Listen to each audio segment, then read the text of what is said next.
Hey everybody, how you doing? Welcome to another live stream episode. Thanks, Christoph, for reminding me to press the go live button. But I can say I've not missed it since I did that once. So I found it. I even have two separate places for it right now in OBS and in the YouTube UI. So it's all good. But thanks for reminding me. That's amazing. Hey, servus. How are you doing, guys? So, I hope everything is fine. I've prepared a topic for today that I wanted to talk with you about. And let's do a real talk about self-hosted versus cloud services. I know it's kind of a controversial topic. I mean, for some people it is. But I thought it's gonna be a great topic that I just want to shed some light on. So, what is exactly my opinion on this topic? And we're also going to discuss some details about self-hosting and about using cloud services in a home lab. You always have to remember, I view at this from the point of a tech enthusiast, home lab person. Of course, I also there is like the IT professional in me that says, okay, it's all about like IT professional business. There is like cloud everywhere. Everybody is moving to the cloud in professional IT these days. I mean, we have seen some companies are, yeah, taking a step away from cloud, but mostly, primarily, like if I think about the global strategy of the company I'm working for, it's all about cloud. So everything is moving to the cloud. We even try to move a lot of those older on-premise customers and get them into cloud services. So it's easier for us to manage. It's probably easier for us to upsell. And yeah, it's gonna be like a win-win situation for many companies as well as for the overall business. But as this is not an IT business discussion here, we want to take a look at this from the view of a home lab person, of a tech enthusiast, somebody who's just playing around with technology at home. You know what we do here on this channel. So that's the angle or the point of view where I'm looking at this from. So hope it makes sense for you. Hope you're up for it and you have fun talking about this. I'm open for any discussion with you. So leave a comment in the chat if you want. You can also ask questions, but I'm probably not able to answer each and every single question, as I mostly try to focus on the talking topic for today. So that's it. Yeah, but thanks everybody who's jumping into the live streams. By the way, if you're watching the recording, you can also watch the recording if you're not live. I always keep the recordings on my YouTube channel, but if you want, you can, yeah, every Thursday at the same time, I try to do a live stream episodes. So you can just come here, jump in, ask some questions, and we can talk about some really nice, tech topics like self-hosted and cloud. That's what we're gonna do today. By the way, yeah, Kaputnik, I've not missed the topic about traffic. There's going to be a dedicated video about traffic migration from version 2 to version 3. I'm probably not going to put it on YouTube, but I thought about making it or uploading it on my Patreon page and making it available free to watch for everybody. So this also like I want to put some of the videos where I feel like, okay, it's probably not worth like a full dedicated video on YouTube because it's maybe just for a very small type of person and it's not for a wider audience. So I'm not going to expect this video to work well on YouTube, but I'm probably going to upload it on Patreon at some point, make it available for free. So there is no paywall behind those type of videos. So you can always watch them, and I'm going to push out the notification on Discord. Okay, so yeah, let's move to the topic, and I've prepared a couple of talking points I want to go through. Just before we start with the detailed discussion about self-hosting versus cloud, I have to say, and probably most of you guys already know this, so I'm not really one of those creators who claim that it has to be always self-hosted, it always has to be open source, and you should avoid using cloud services whenever it's possible. That's not what I'm saying. And this probably also comes a bit from the day-to-day work that I do, as I work a lot with cloud services in my main job and my regular job.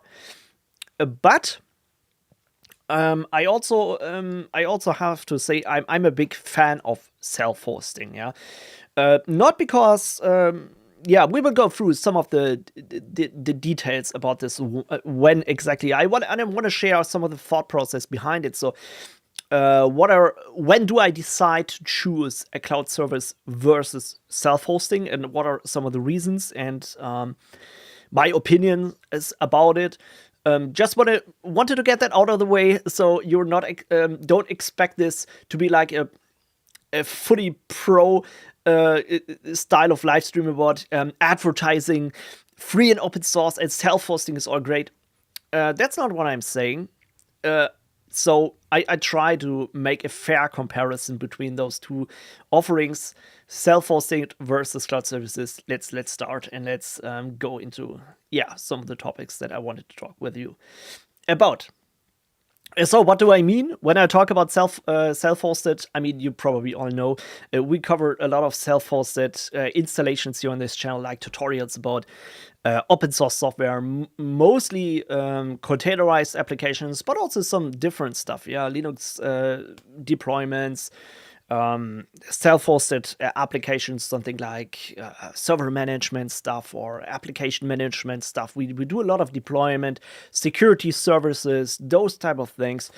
And I did a lot of videos about self-hosted installations, so teaching you how to set up this stuff on your own home lab without having to use the cloud.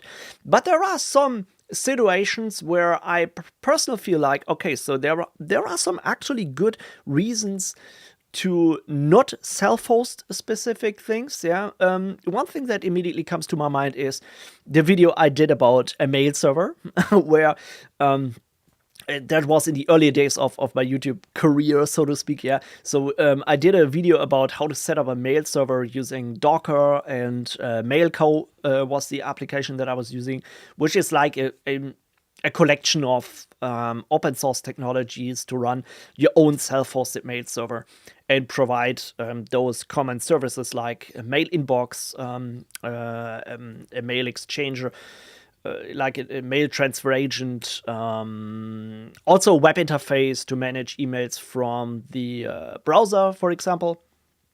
But I also made a follow-up video on this, talking about why I personally avoid running my own mail server. So that's in this video, I gave you some of the reasons behind this decision. I mean, it's not that I could not run my mail server at home. It's just I don't want to do that. And there are obviously, some, in my opinion, some good reasons for not doing this. Especially with some complicated servers like mail servers, I tend to avoid using those self-hosted versions. But let us go in some of the details about those decisions, because there are also some other examples where I think cloud servers make a lot of sense. Not in every case, but in some, yeah?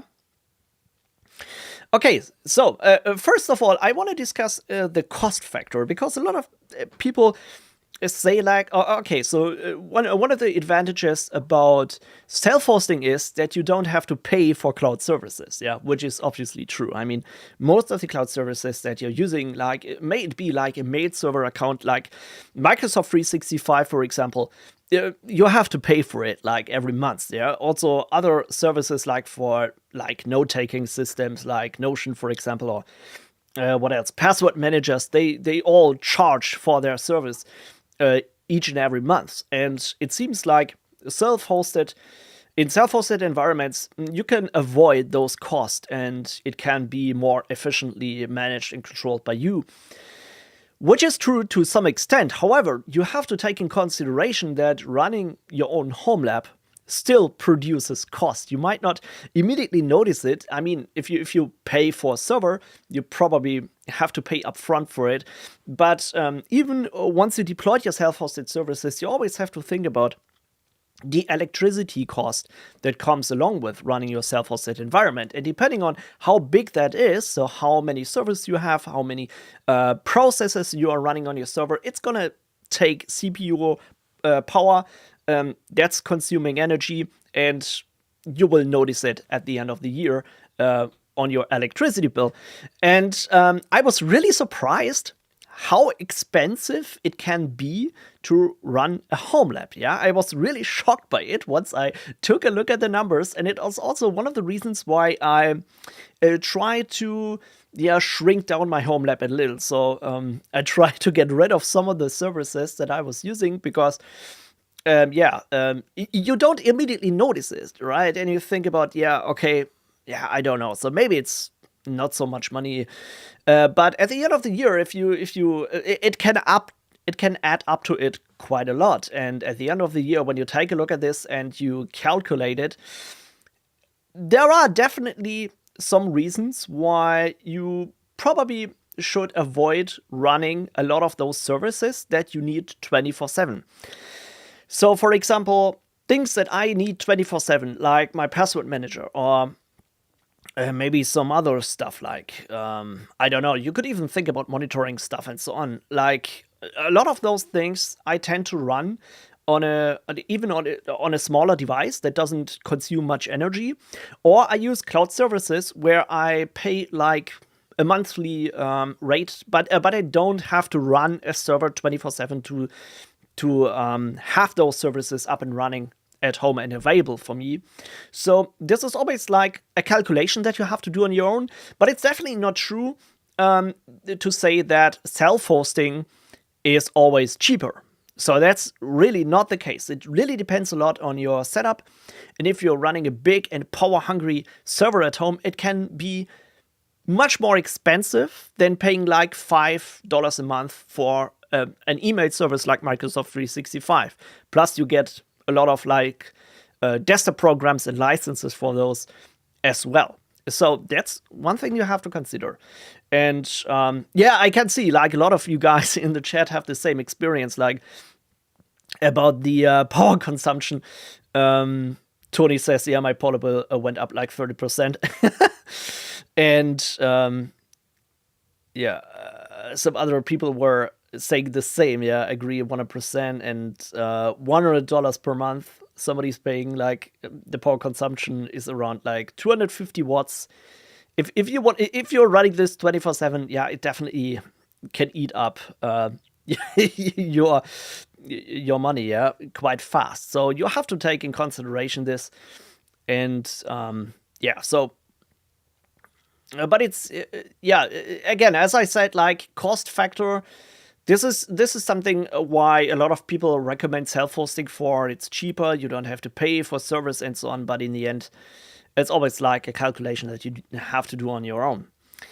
And that's it for me. So these are some of the reasons why I sometimes just love to run cloud services, like for monitoring stuff. By the way, a lot of the cloud services sometimes even don't cost money at all. So, for example, just like the last video from yesterday, for example, the NetBird remote access platform that I've made a video about has a free plan for like $0 per month. So it's even not like, you can get a lot of stuff for free. You even don't need to set it up on your own. You can just use some cloud services entirely for free. Like if there is like a plan for Homelab people or for small individual or even some small companies, some cloud services offer that entirely for free. So that's, you also have to take in consideration.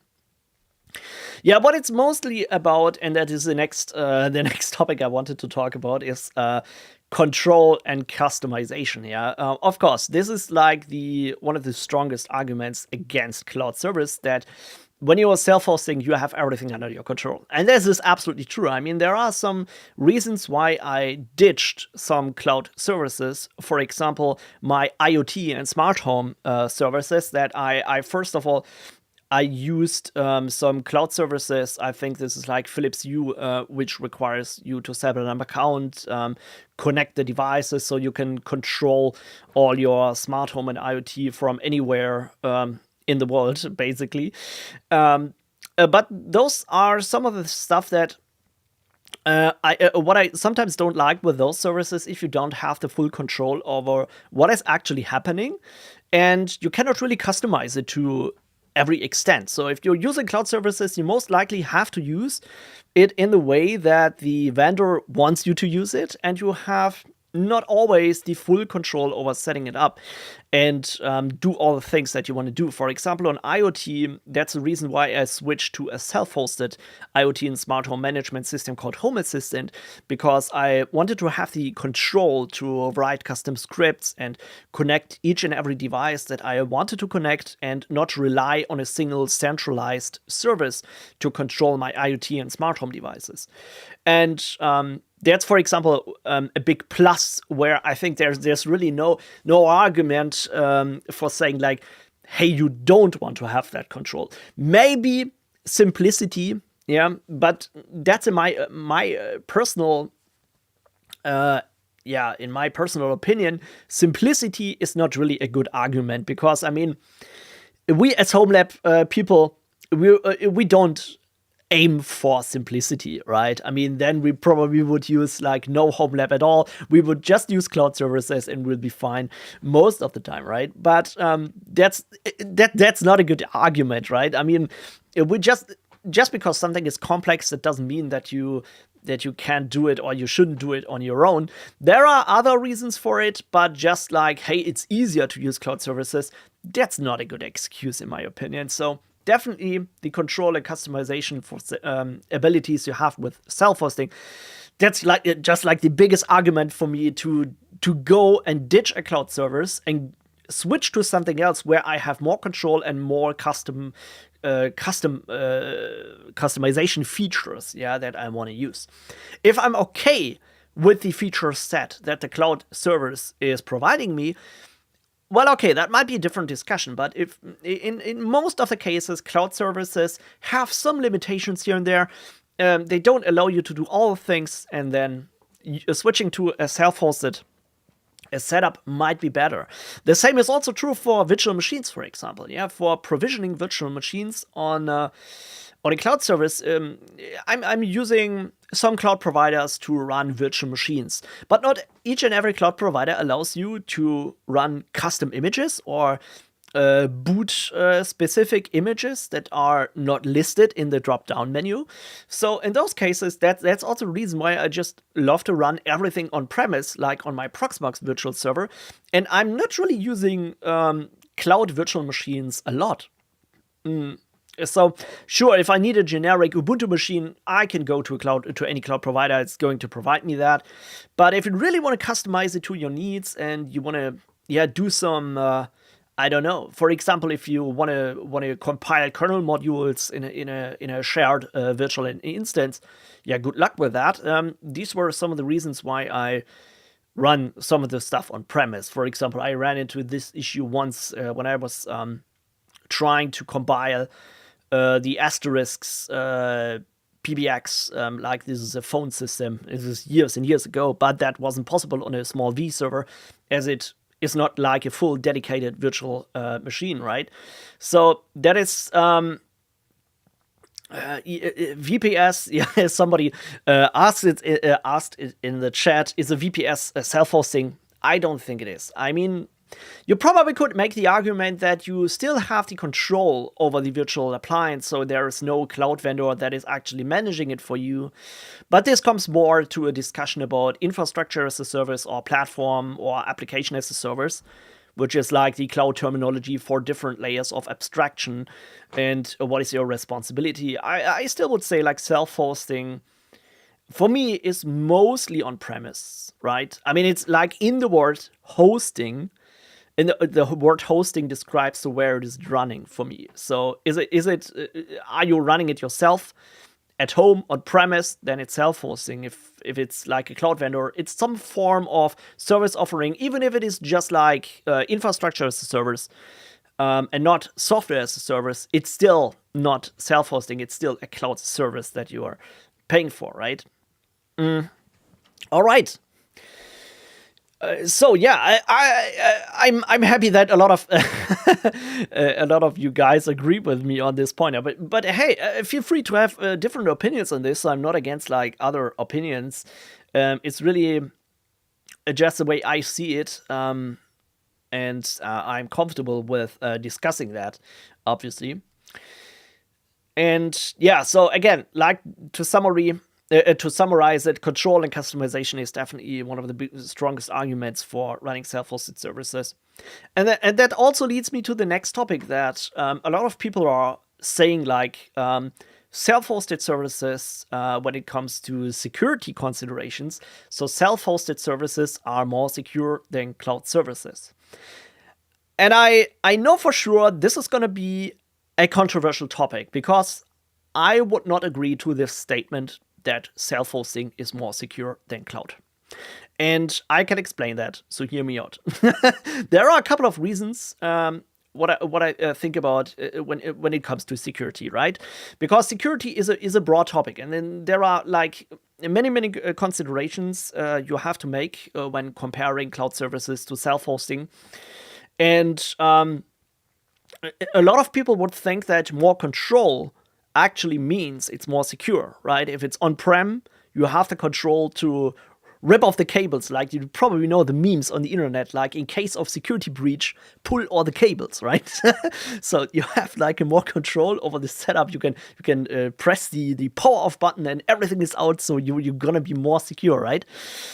And of course, you can lock down the access to your self-hosted services from outside, so that nobody from external can come to the inside. That is actually where I think, yes, I agree with you. So if you lock down the servers, that's probably the best you can do to ensure security in your setup, because if nobody has access to it, well, nothing can happen. That doesn't mean though that your system is secure. It just means that nobody, or the impact or the risk is low.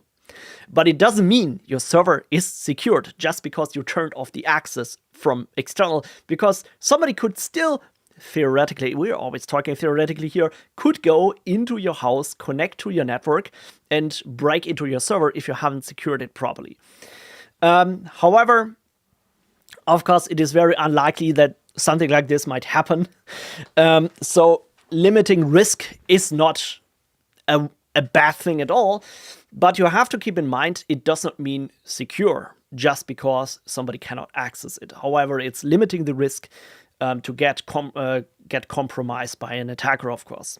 No, and I personally, this is also one of the reasons why I personally love to run self-hosted services, because I can lock down the access. So that means I'm limiting the risk, because if I've done a mistake, if I haven't made my system secure enough because I've messed up a configuration or I forgot to turn off a firewall rule whatsoever, nobody is able to access my systems because there's no connection coming from external to internal. So I'm totally fine. So even if I've done a mistake, if I've done something wrong, which definitely will happen at some point because I make a lot of mistakes, but it is definitely, yeah, somebody says it in the chat. Thanks. It minimizes the attack surface. Exactly. I mean, that's probably like the correct terminology to explain it.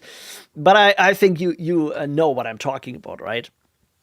So this is really nice. If you can run any self-hosted services, like this is probably an argument for a lot of people to say, well, that's why I self-host a password manager, because I can lock it down so nobody can access my password whatsoever. But you have to take in consideration. So that's the other way to look at it is, if you need to open the access from outside to your self-hosted services, then it gets a completely different discussion, right? Because and there are a lot of services that you need to access from outside.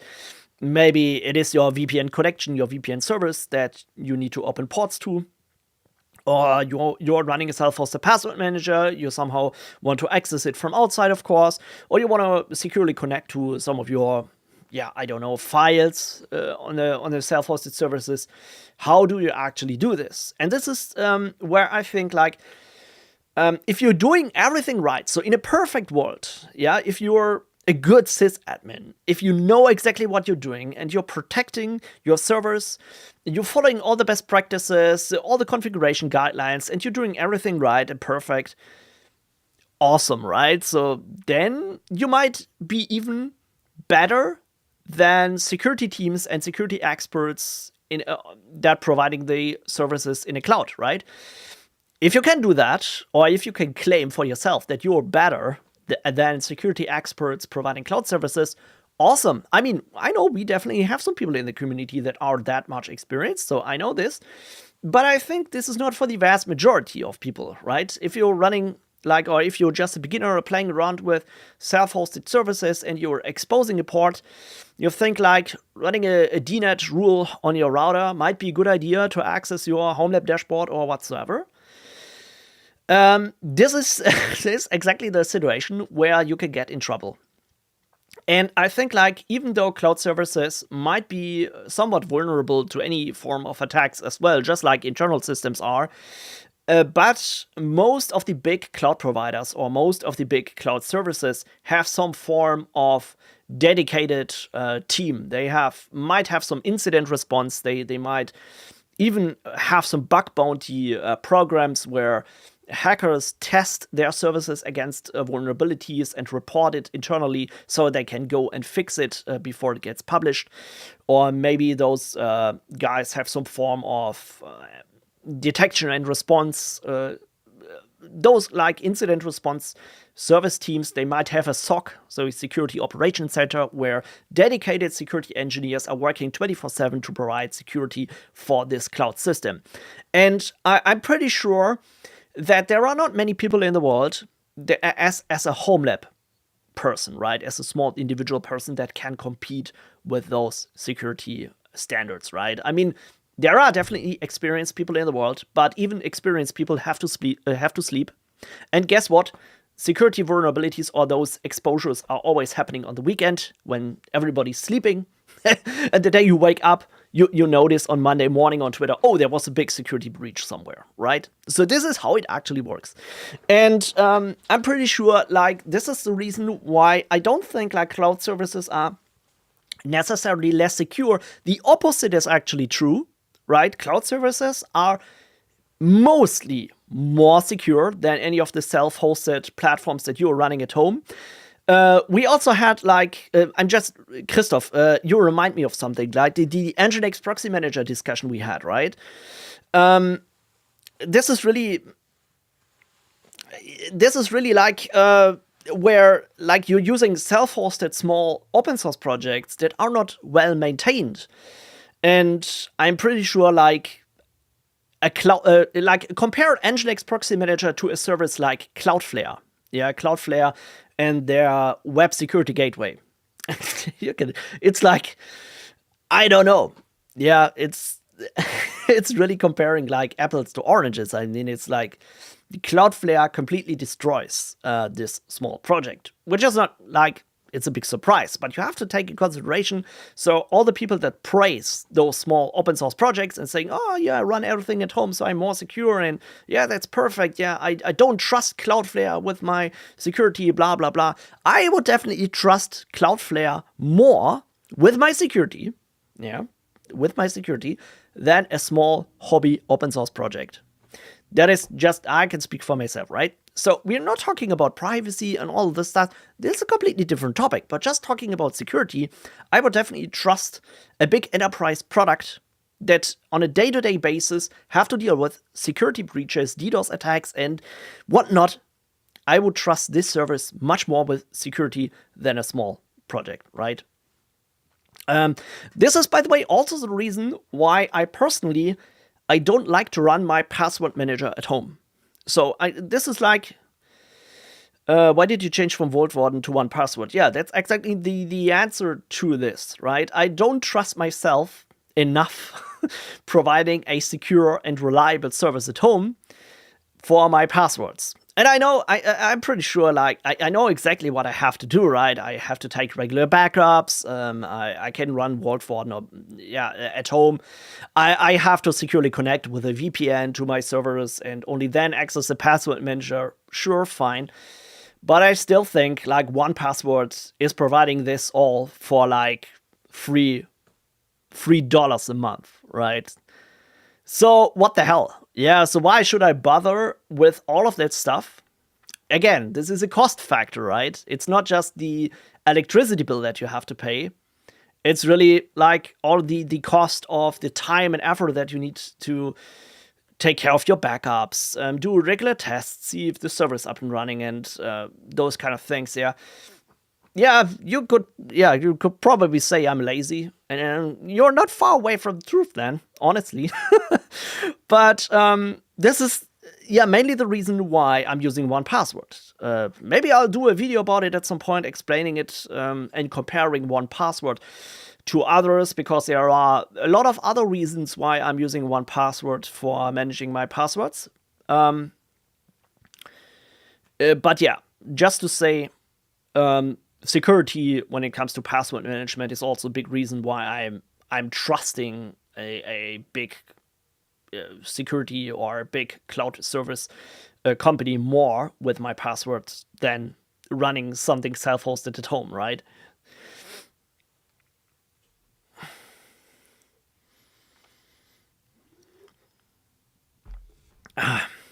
When Christian goes 1Password, I did make a bad choice with Dashlane. Well, I really don't know.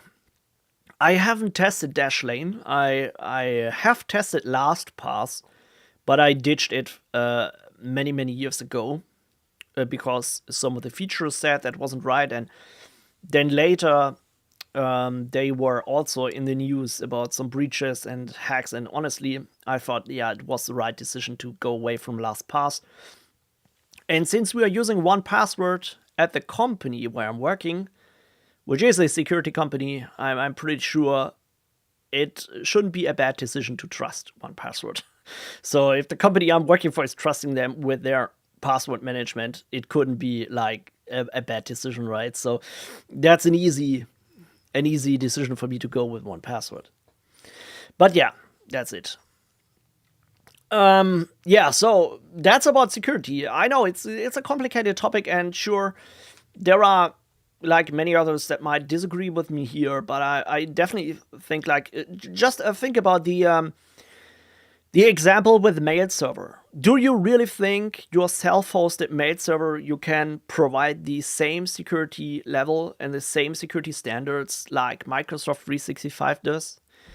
And do you think that's worth spending your time and effort to come to that level instead of paying like $5 a month?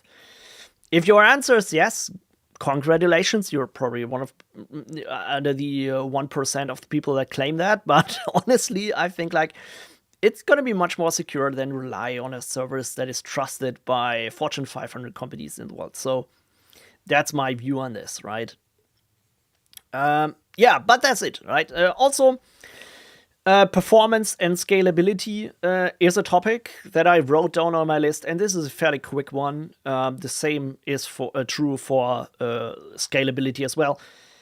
Show me one home lab that has the capabilities of scale an application to the extent of a cloud vendor. Probably nobody does. I mean, it's like, yeah, it's a no-brainer for me. But of course, performance and scalability might not be a strong argument, because that might be true for companies, which is also the reason why you see a lot of professional IT companies go to the cloud, because of scaling an application and performance. But of course, for Homelab people, it's not a good argument, because who cares about scalability if you're like the only guy who's working with this? So yeah, that's about it. So it's really like a no-brainer.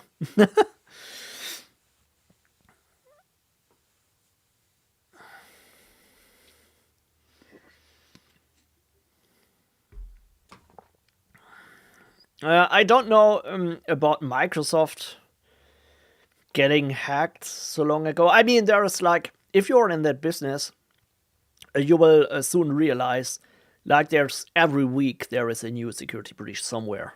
Like it's not unlikely that a company like Microsoft can get hacked as well, most likely. But this is such a big company, you really have to be specific about what is the department. Is it Microsoft as a whole, as a company, literally doesn't really exist this way. So this is like such a big company. They have a lot of different departments, a lot of different teams and products and services. You have to be very specific about what exactly was the impact and what was the incidence, right? Yeah, exactly. I see. Like a lot of you guys have just the same opinions like I do. I just say something and I literally see the agreement from somebody in the chat. But exactly, it's the same way. Like you cannot really. But yeah, that's most likely the problem. Like if somebody says like, oh, there was an outdated version of the Microsoft Exchange server that had a vulnerability. Somebody is making, oh, Microsoft got hacked out of it. Yeah, well, that's not how it works. Okay, yeah, let's talk about the elephant in the room here. I mean, we're like 30 minutes in this talk, and we are talking about the elephant in the room, which is privacy and data ownership. This is what I've written down, yeah? And what can I say? Yeah, this is like a no-brainer, yeah? So for privacy and data ownership, this is like always the biggest argument for everybody to use self-hosted services and ditch cloud vendors, yeah? And I cannot really say anything against it, because obviously, if you have the data under your control, you're not sharing anything with anybody, what could be better, right? There's nothing against that, yeah? There's like, and this is also, yeah, but it is not the way how I look at it, right? So, of course, if you're just like thinking about privacy and data ownership, and you think like this is for you the biggest priority in the world, you do not want to share any data with anybody, you have to turn off the internet, right? And I know it is not like, yeah, just because you're doing one thing bad doesn't have to mean you have to do everything bad. Yeah, sure, I understand what this is about. I just wanna get the perspective right and explain. Okay, so if you're argumenting like you should not share anything with anybody, that also means you should not be on YouTube, right? This is also like a discussion I had once in the comments of one of the videos where people misunderstood my point, right? So I was not saying like, hey, because all your data is shared on YouTube anyway, you should share your data with everybody on the internet, yeah? So go do what you want. Nobody cares about privacy. That's not what I said, right? And who would be so silly to say something like this, right? As IT guys, I think we should always be cautious about privacy and about trust and what we share online, what do we expose of ourselves. But to deny the fact that for convenience or for some comfortability, you have to take a bit away from you have to expose a bit yourself. This is, in my opinion, completely ignorant. So you have to just accept there are things you have to share with others, like your email address, for example. So if I would think like, oh, my email address is such a secure thing, I'm literally giving it away to every customer. So why is my email address so secure, right? It's obviously different with a password, but there is definitely some information that you have to share, which you're sharing anyway. So it's very much depending on what is the information, how confidential is it really, and who are you sharing it to, right? And do you trust the other person you're sharing the data? And this is why I personally, I do it this way. So whenever I'm interested in a cloud service and I'm thinking about, so should I use this cloud service instead of running complicated self-hosting stuff at home? I'm always looking at this company and I'm carefully trying to evaluate, so who am I talking to? Is this a small company? Is this a startup company that was founded a year ago and they make a bold statement with, hey, we're going to make a free and open source software, and by the way, you can use it in the cloud, and yeah. then I'm automatically trusting this company. No, this is not the case. So this is really like I really carefully look at those companies. I look at those products, and it's also sometimes a bit emotional or like a first impression that I have. For example, I can tell you the story about NetBird because a lot of people were talking about NetBird, which is like the last video was about this platform, and they have a free and open source version of their product, but they are also using a free cloud plan, so you can set up this in the cloud. Yeah, of course, you have to trust NetBird with your data. Yeah, you're sharing the email address, you're sharing the password, and you're also sharing access to all of the agents to your remote or on-premise machines. So of course, there's a lot of data, there's a lot of trust that you have to put in this company. But for example, before I even considered making the video, I was talking to the CEO of the company, right?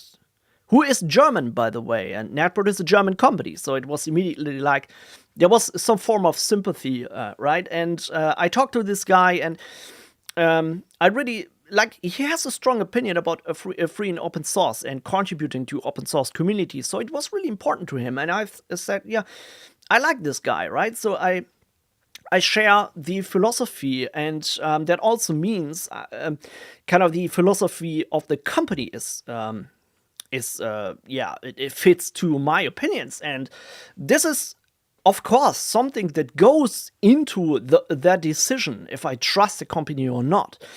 Can I be 100% sure that NetBird is doing everything right? Of course I can't, right? But this is like life is never 100% secure, right? This is like you always have to take risks in life. But it's not about taking risks and that you're like unresponsible or doing silly decisions. It's about like you should not take this, you should actually take this decision seriously. And then it's totally fine to trust somebody.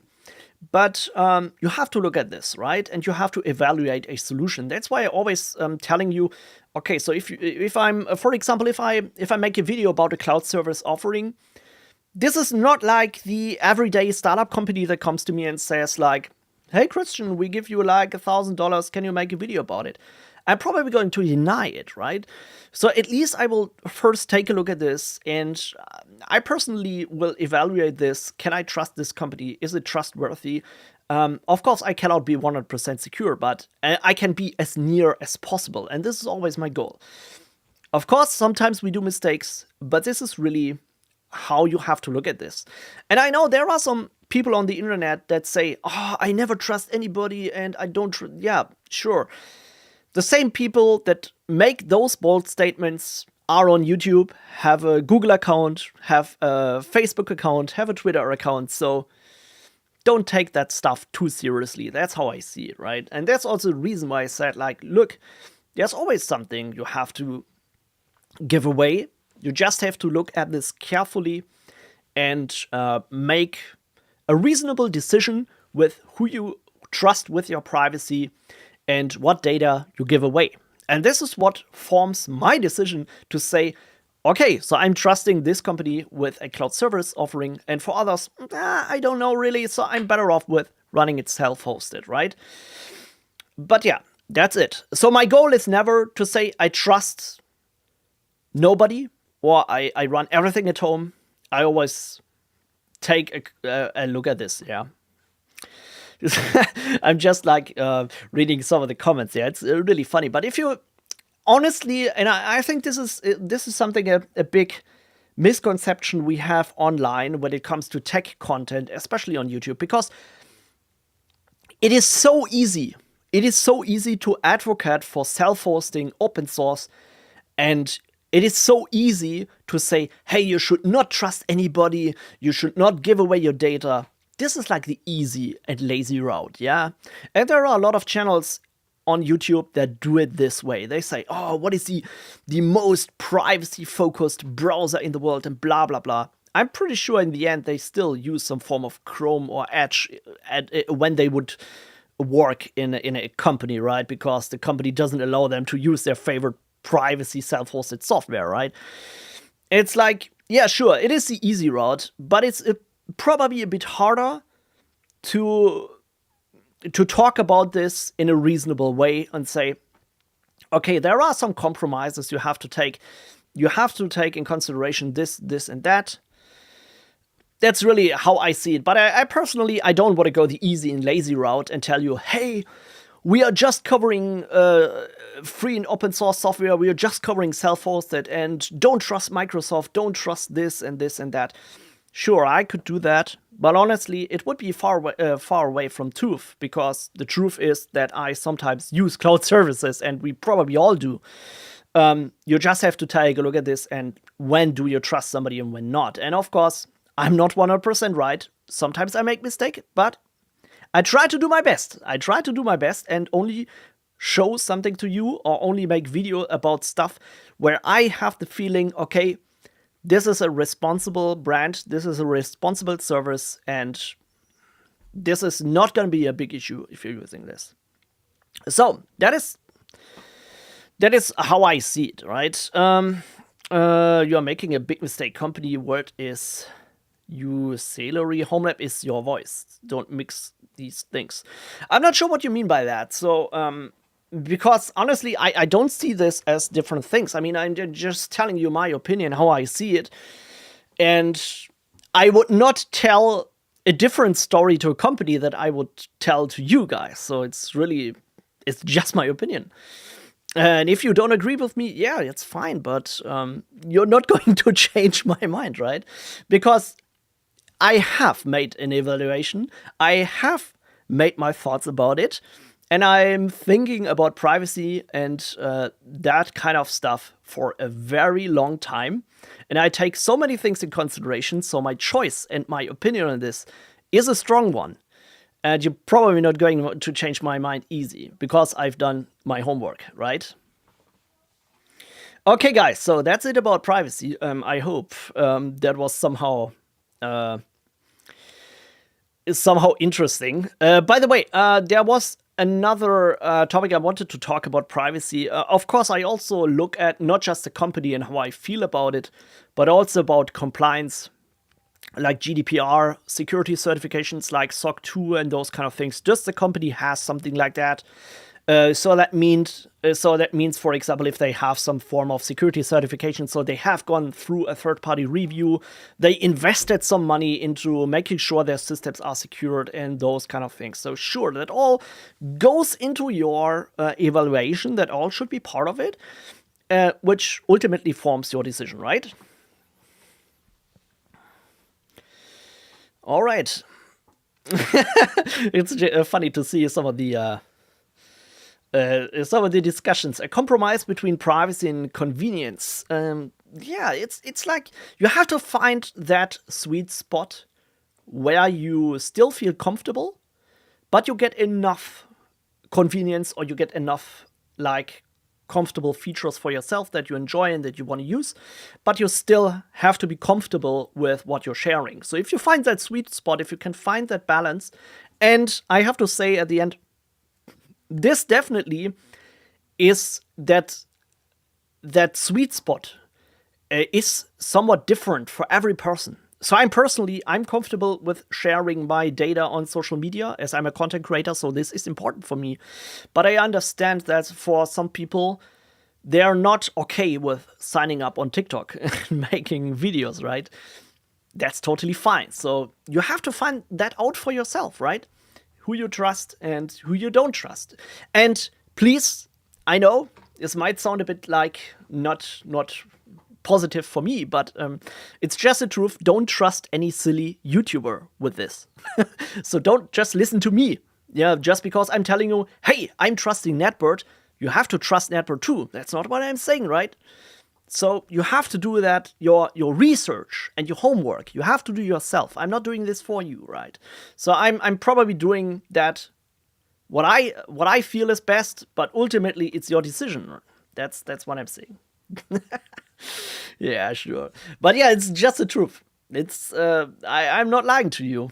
So you always, Christoph, you know my opinion about this. Yeah, I'm always saying like people have to do their homework. It's not like I'm doing this. I'm not doing this all for everybody. I love your honesty, and that's why I'm here. Oh, thank you so much. This goes straight to my heart. This is amazing. I trust YouTubers the same. You trust ChatGPT. Yeah, maybe. I mean, it's like, yeah. Again, there are YouTubers that go the cheap route and saying like, "Oh, you should never trust anybody." Sure, but honestly, I will tell you a quick story about like if you're doing. Have you heard of the browser Brave? The Brave browser, the privacy-focused browser that most of the privacy YouTubers are advocating for. Just take a little time, research Brave browser, research the CEO of this company, research their background and their opinions, and it's gonna tell you a completely different story. A lot of YouTubers say, "Oh, Brave browser, it's amazing because they block trackers and they are so privacy focused and blah blah blah." Just do the research. I'm not gonna say it here, but yeah. I mean, it's fine if you like it, but the research that I've done, I don't know. So just do that, and you feel like there are definitely different points you have to take in consideration. It's always like easy to never trust anybody. How should this work? Develop your own CPU with a self-written microcode. Yeah, write your Nick firmware, write your own kernel. Yeah, probably. I mean, I mean that's also you. Why do you trust somebody delivering food for you, right? Why don't you grow your own food? Because you cannot really trust that this. Yeah, we're not getting in this discussion, but you get my point, right?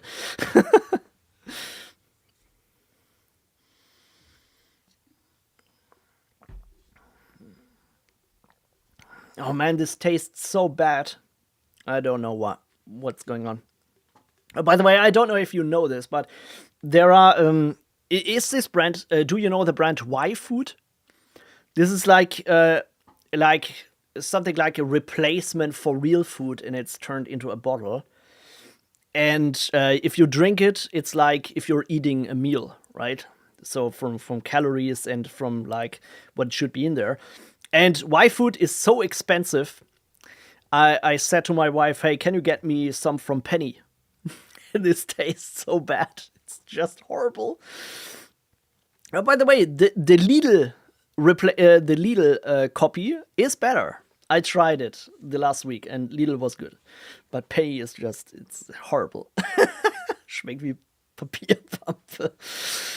Actually, I still like the chocolate one. The chocolate one from Lidl is okay. You can drink it. It's probably not like a full meal because you get hungry after 2-3 hours anyway. But it's like I try to it's to try something to do something for my health. So it's like maybe it's helping, maybe not. And because and because the original Y Food is so expensive, it's like €4 for one bottle. It's insane. So I thought I have to pick one of those cheap copies and see how they taste, but this one is not good.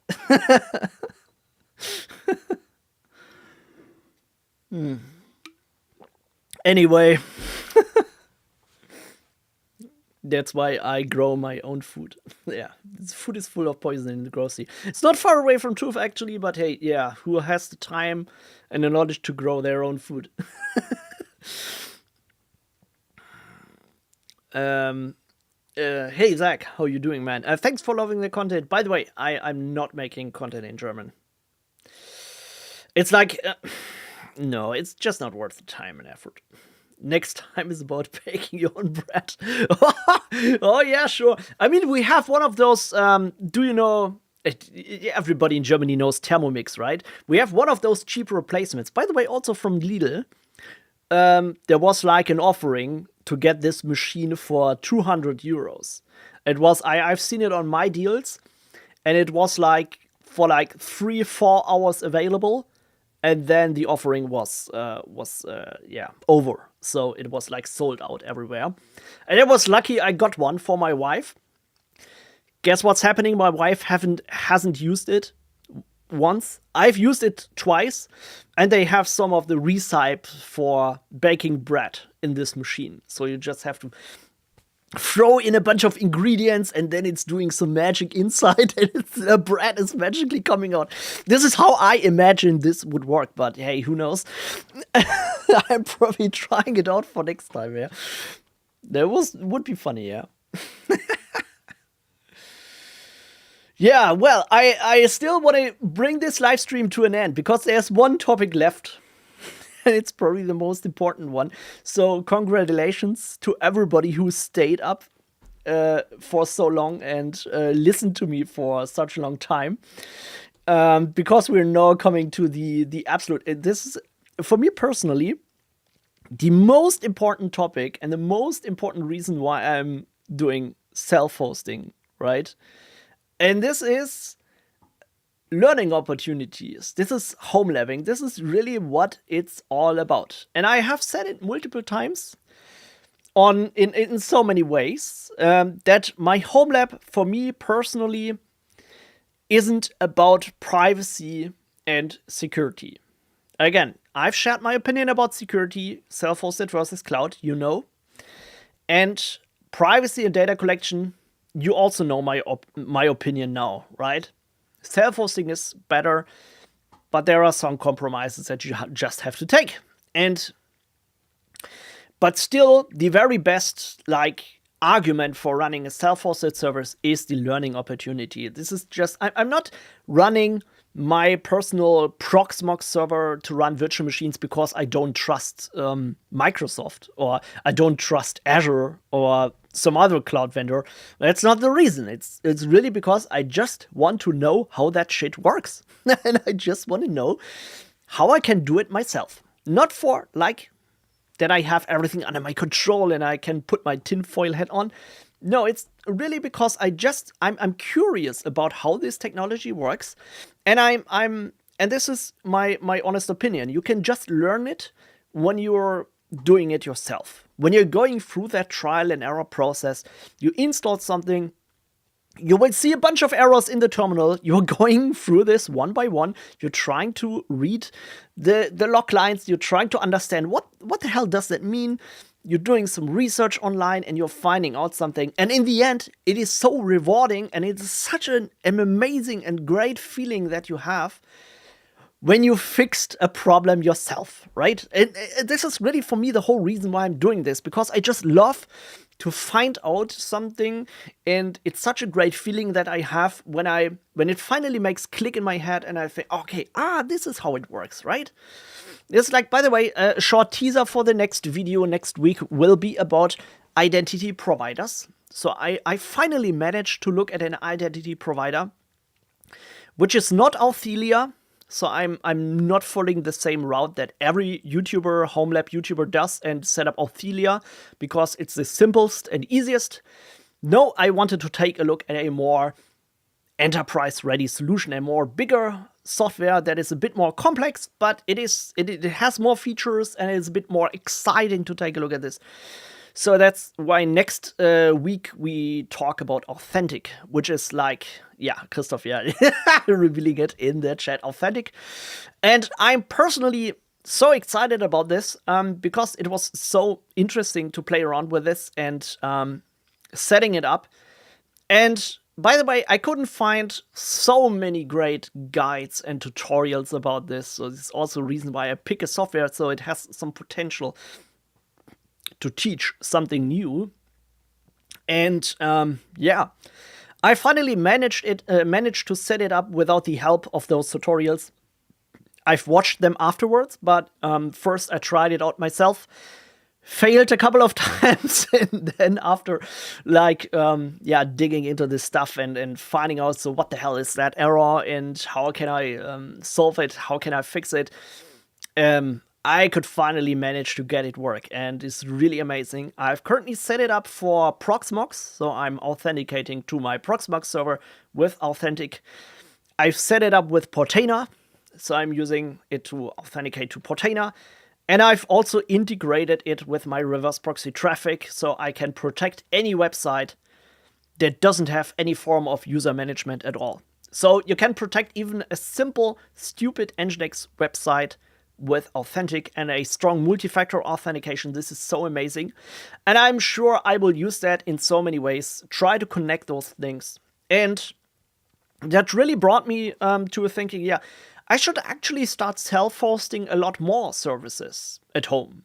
I'm really like in the first area of this YouTube channel, I try to find the balance between self-hosting and cloud. I try to use cloud services whenever it's needed or it's more comfortable. But I think like I have to go a bit out of this comfort zone. So for example, you probably know from my mails, I will still use Microsoft 365. Yeah, I've gone through this learning process myself with Mailco. I know how to set up a mail server myself. I'm probably not an expert in this, but it is enough for my level. So I'm not. My goal is not to run a self-hosted mail server anymore. So I'm done with this project. But there are many other self-hosted projects that I would like to explore in the future. One of those is Git. Yeah, I'm really a big fan of GitHub, and I will continue using GitHub. But since I'm looking into a self-hosted automation software that is going to be the video in 2 weeks, right? So there's a new automation software that I'm currently trying out. And this automation software works with webhooks and so on. So I have the trouble of my GitHub repositories, so the repositories that are on GitHub. I want to somehow connect with this automation software so they can trigger a webhook on this automation platform that is running behind my firewall. So I have two options here. I could open my firewall, I could expose a port, create a DNAT rule, I could even use the reverse proxy and web application firewall in the Sophos XG, which is really good one. But I thought, what could be better? Maybe to run my own Git repositories inside my Homelab. And if I push something to my internal Git repositories, those can trigger a webhook in my internal network without having to open any firewall, without having to use GitHub. I think this could be a really amazing project.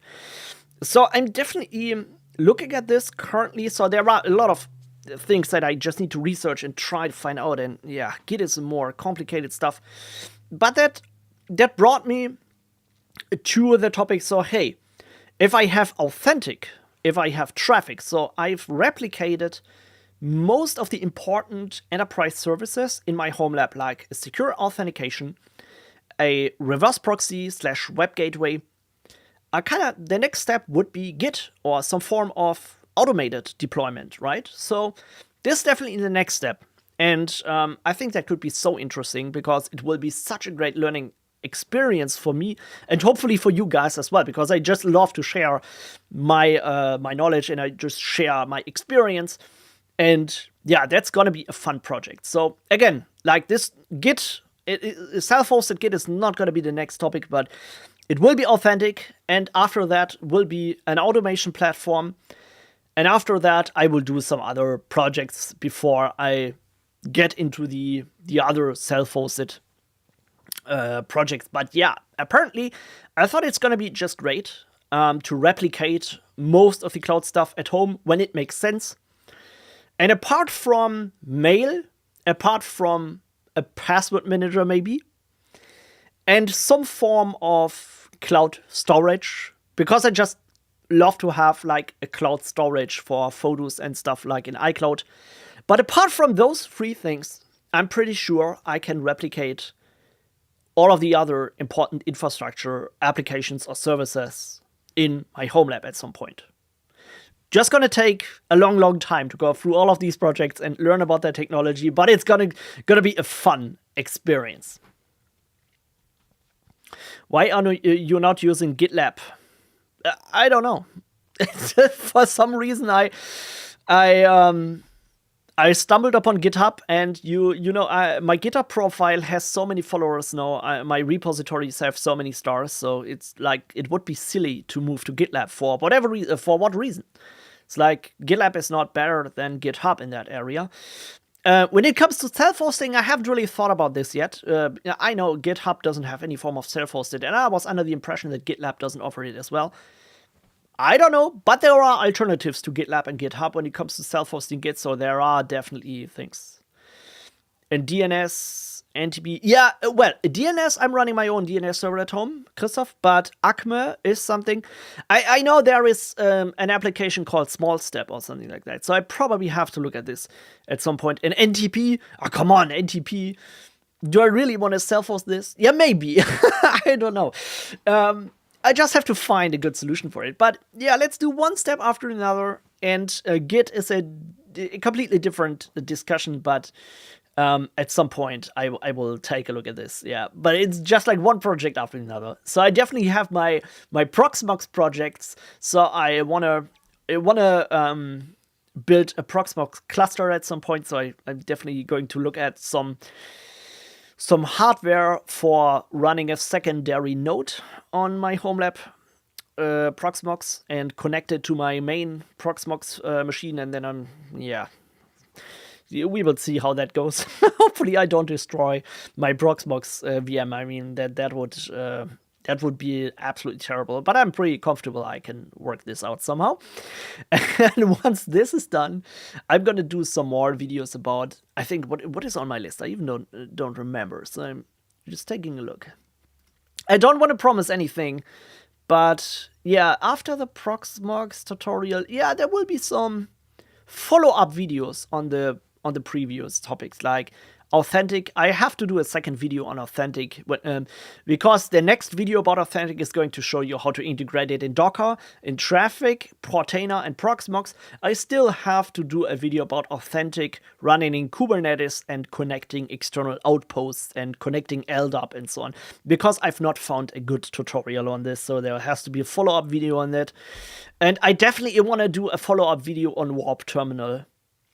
I know this might get me in trouble again, but I definitely want to do that and compare Warp Terminal to an open source alternative, and just do another video about this.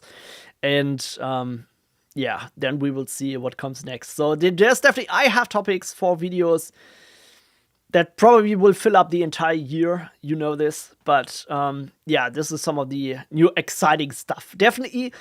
I want to cover, so this is my goal. I want to cover more self-hosted stuff. I want to cover more open source alternatives. I want to do more comparison videos. That's what I'm going to focus on the next months. But yeah, I hope you found this interesting, this discussion about self-hosting and cloud services. You probably know a bit of the background behind some of the decisions I do on my channel when I cover specific cloud services here on those videos. And yeah, if you want to follow up on this discussion, if you want to share your opinion, then don't forget to join our Discord. If you want to support me, if you want to support those live streams and you enjoy them, make sure to sign up for the Patreon program. This would be amazing. There are a lot of great supporters in our community that help me out making those videos and those live streams possible. So it would be amazing if you just could take a look.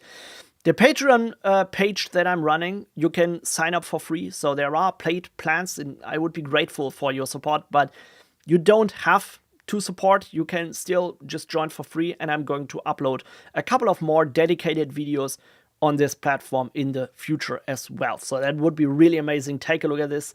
And I'll keep you updated on the Discord about future episodes, about future changes to the content.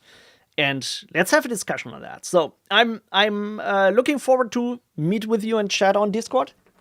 And yeah, that's it for today. I'm going to sign off and hope that was great. And I'll catch up with you next week. So stay tuned for next live stream. We will see what topic I can come up with, but I'm pretty sure I get an idea. So thanks everyone, and have a nice rest of the day. And I'm gonna catch up with you next week. Take care. Bye bye, everybody.